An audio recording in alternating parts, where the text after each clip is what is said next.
Baahubali cinema సాధిస్తున్న రికార్డుల పరంపర కొనసాగుతుండగానే అన్ని భాషల వారు ఈ సినిమాపై అనేక కథనాలను రాసేసుకుంటున్నారు.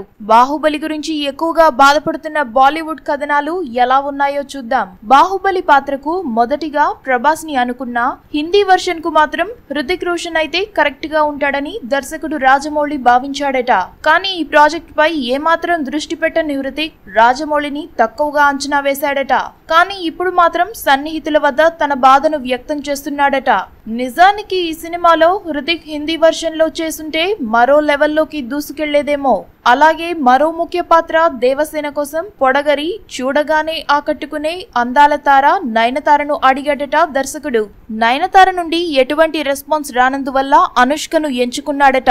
ఇంకా శివగామిగా శ్రీదేవిని అనుకుంటే రమ్యకృష్ణ ఎలా వచ్చిందో అందరికీ తెలిసిందే. మరో ముఖ్య పాత్ర అవంతిక కోసం మొదట్లో సోనం కపూర్ ను అనుకున్నాడట. తను కూడా ఆసక్తి చూపకపోవడంతో అది కాస్త తమన్నాను వరించింది. ఇప్పుడు హృతిక్ రోషన్ బాధపడినా, నయనతార ఆలోచనలో పడినా, శ్రీదేవి చిన్నబోయినా, సోనం కపూర్ నిరాశపడినా ఏం లాభం ఉండదు. ఏ పాత్ర ఎవరికి దక్కాలో, ఎవరైతే సరైన న్యాయం చేస్తారో సరిగ్గా వారి దగ్గరికే చేరాయి. కాబట్టే ఇండియన్ సినిమాల్లో మేటి సినిమాగా బాహుబలి ది కంక్లూజన్ ఆవిర్భవించింది. ఇలాంటి కథనాలెన్ని వచ్చినా వదులుకున్న వారు బాధపడినా ఉపయోగపడే సందర్భమేది లేదు గనక ఈ సినిమా రికార్డులను చూసి సంతోషించడం మేలు.